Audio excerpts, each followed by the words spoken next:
Hey y'all, I hope you're liking the stories from Lovecraft. If you are, then make sure to like, share, and subscribe. A little bit of love from you to me goes a long way. Alright, with that, let's get started. Dagon by H.P. Lovecraft. Narrated by Charlie C.C. Thomas. I am writing this under an appreciable mental strain, since by tonight I shall be no more. Penniless and at the end of my supply of the drug which alone makes life endurable, I can bear the torture no longer, and shall cast myself from this great window into the squalid street below. Do not think from my slavery to morphine that I am a weakling or a degenerate. When you have read these hastily scrawled pages, you may guess, though never fully realize, why it is that I must have forgetfulness or death. It was in one of the most open and least frequented parts of the broad Pacific that the packet of which I was supercargo fell a victim to the German sea raider. The Great War was then at its very beginning, and the enemy's navy had not reached its later degree of ruthlessness, so that our vessel was made a legitimate prize, whilst we of her crew were treated with all the fairness and consideration due us as naval prisoners. So liberal, indeed, was the discipline of our captors that 5 days after we were taken I managed to escape alone in a small boat with water and provisions for a good length of time. When I finally found myself adrift and free, I had but little idea of my surroundings. Never a competent navigator, I could only guess vaguely by the sun and stars that I was somewhat south of the equator. Of the longitude, I knew nothing, and no island or coastline was in sight. The weather kept fair, and for uncounted days I drifted aimlessly beneath the scorching sun, waiting either for some passing ship or to be cast on the shores of some habitable land. But neither ship nor land appeared, and I began to despair in my solitude upon the heaving vastness of unbroken blue. The change, however, happened whilst I slept. Its details I shall never know, for my slumber, though troubled and dream-infested, was continuous.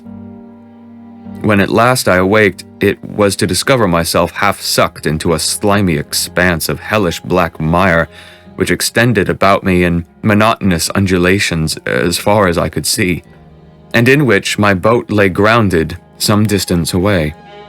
Though one might well imagine that my first sensation would be of wonder at so prodigious and unexpected a transformation of scenery, I was in reality more horrified than astonished, for there was in the air and in the rotting soil a sinister quality which chilled me to the very core.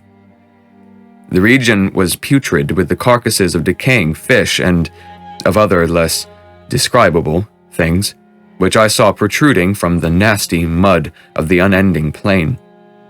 Perhaps I should not hope to convey it in mere words, the unutterable hideousness that can dwell in absolute silence and barren immensity. There was nothing within hearing and nothing in sight save a vast reach of black slime.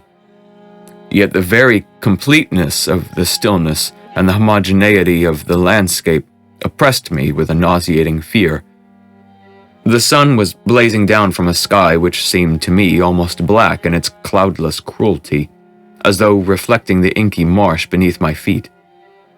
As I crawled into the stranded boat, I realized the only one theory could explain my position was, through some unprecedented volcanic upheaval, a portion of the ocean floor must have been thrown to the surface, exposing regions which for innumerable millions of years had lain hidden under unfathomable watery depths. So great was the extent of the new land which had risen beneath me that I could not detect the faintest noise of the surging ocean, strain my ears as I might. Nor were there any seafowl to prey upon the dead things. For several hours I sat thinking or brooding in the boat which lay upon its side and afforded a slight shade as the sun moved across the heavens. As the day progressed, the ground lost some of its stickiness and seemed likely to dry sufficiently for traveling purposes in a short time. That night I slept but little, and the next day I made for myself a pack containing food and water, preparatory to an overland journey in search of the vanished sea and possible rescue. On the third morning, I found the soil dry enough to walk upon with ease. The odor of the fish was maddening, but I was too much concerned with graver things to mind so slight an evil, and set out boldly for an unknown goal. All day I forged steadily westward, guided by a faraway hummock which rose higher than any other elevation on the rolling desert.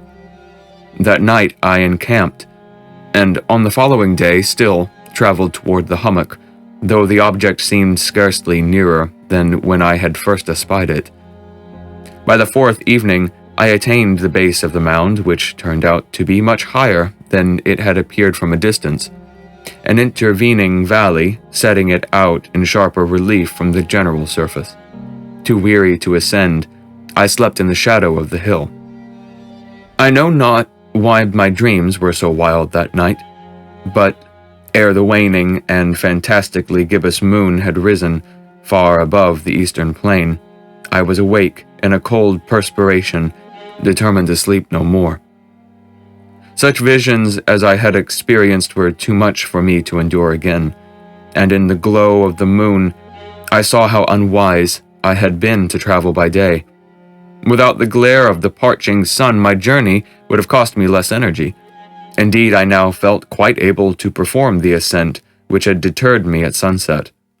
Picking up my pack, I started for the crest of the eminence. I've said that the unbroken monotony of the rolling plain was a source of vague horror to me, but I think my horror was greater when I gained the summit of the mound and looked down the other side into an immeasurable pit or canyon, whose black recesses the moon had not yet soared high enough to illumine. I felt myself on the edge of the world, peering over the rim into a fathomless chaos of eternal night. Through my terror ran curious reminiscences of Paradise Lost, and of Satan's hideous climb through the unfashioned realms of darkness. As the moon climbed higher in the sky, I began to see that the slopes of the valley were not quite so perpendicular as I had imagined. Ledges and outcroppings of rock afforded fairly easy footholds for a descent, whilst after a drop of a few hundred feet, the declivity became very gradual. Urged on by an impulse which I cannot definitely analyze, I scrambled with difficulty down the rocks and stood on the gentler slope beneath, gazing into the Stygian deeps, where no light had yet penetrated. All at once, my attention was captured by a vast and singular object on the opposite slope, which rose steeply about 100 yards ahead of me. An object that gleamed whitely in the newly bestowed rays of the ascending moon. That it was merely a gigantic piece of stone I soon assured myself, but I was conscious of a distinct impression that its contour and location were not altogether a work of nature. A closer scrutiny filled me with sensations I cannot express, for despite its enormous magnitude and its position in an abyss which had yawned at the bottom of the sea since the world was young, I perceived beyond a doubt that the strange object was a well-shaped monolith, whose massive bulk had known the workmanship and perhaps the worship of living and thinking creatures. Dazed and frightened, yet not without a certain thrill of the scientist's or the archaeologist's delight, I examined my surroundings more closely. The moon, now near the zenith, shone weirdly and vividly above the towering steeps that hemmed in the chasm, and revealed the fact that a far-flung body of water flowed at the bottom, winding out of sight in both directions and almost lapping my feet as I stood on the slope. Across the chasm, the wavelets washed the base of the Cyclopean monolith, on whose surface I could now trace both inscriptions and crude sculptures. The writing was in a system of hieroglyphics unknown to me and unlike anything I had ever seen in books, consisting for the most part of conventionalized aquatic symbols such as fishes, eels, octopi, crustaceans, mollusks, whales, and the like. Several characters obviously represented marine things which are unknown to the modern world, but whose decomposing forms I had observed on the ocean-risen plain. It was the pictorial carving, however, that did most to hold me spellbound. Plainly visible across the intervening water on account of their enormous size were an array of bas-reliefs whose subjects would have excited the envy of a Doré. I think that these things were supposed to depict men, at least a certain sort of men, though the creatures were shown disporting like fishes in the waters of some marine grotto, or paying homage at some monolithic shrine which appeared to be under the waves as well. Of their faces and forms, I dare not speak in detail, for the mere remembrance makes me grow faint. Grotesque beyond the imagination of a Poe or a Bulwer, they were damnably human in general outline, despite webbed hands and feet, shockingly wide and flabby lips, glassy, bulging eyes, and other features less pleasant to recall. Curiously enough, they seemed to have been chiseled badly out of proportion with their scenic background, for one of the creatures was shown in the act of killing a whale, presented as but little larger than himself. I remarked, as I say, their grotesqueness and strange size, but in a moment decided that they were merely the imaginary gods of some primitive fishing or seafaring tribe. Some tribe whose last descendant had perished eras before the first ancestor of the Piddledown or Neanderthal man was born. Awestruck at this unexpected glimpse into a past beyond the conception of the most daring anthropologist, I stood, musing whilst the moon cast queer reflections on the silent channel before me. Then, suddenly, I saw it. With only a slight churning to mark its rise to the surface, the thing slid into view above the dark waters. Vast, Polyphemus-like and loathsome, it darted like a stupendous monster of nightmare to the monolith, about which it flung its gigantic, scaly arms. The while, it bowed its hideous head and gave vent to certain measured sounds. I think I went mad then.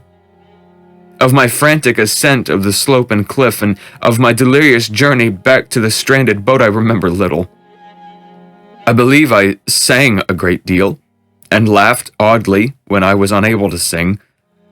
I have indistinct recollections of a great storm. Sometime after I reached the boat, at any rate, I know that I heard peals of thunder and other tones which nature utters only in wild and terrible moods. When I came out of the shadows, I was in a San Francisco hospital, brought thither by the captain of the American ship which had picked up my boat in mid-ocean. In my delirium, I had said much, but found that my words had been given scant attention. Of any land upheaval in the Pacific, my rescuers knew nothing, nor did I deem it necessary to insist upon a thing which I knew they could not believe. Once I sought out a celebrated ethnologist and amused him with peculiar questions regarding the ancient Philistine legend of Dagon, the fish god. But soon, perceiving that he was hopelessly conventional, I did not press my inquiries. It is at night, especially when the moon is gibbous and waning, that I see the thing. I tried morphine, but the drug is only given transient surcease, and has drawn me into its clutches as a hopeless slave. So now I am to end matters, having written a full account for the information or the contemptuous amusement of my fellow men. Often I ask myself if it could not all have been a pure phantasm, a mere freak of fever, as I lay sun-stricken and raving in the open boat after my escape from the German man-of-war. This I ask myself, but ever does there come before me a hideously vivid vision in reply. I cannot think of the deep sea without shuddering at the nameless things that may at this very moment be crawling and floundering on its slimy bed, worshipping their ancient stone idols, and carving their own detestable likenesses on submarine obelisks of water-soaked granite. I dream of a day when they might rise above the billows to drag down their reeking talons the remnants of puny, war-exhausted mankind. Of a day when the land shall sink and the dark ocean floor shall ascend amidst universal pandemonium. The end is near. I hear a noise at the door, as of some immense, slippery body lumbering against it. It shall not find me. God! That hand! The window! The window!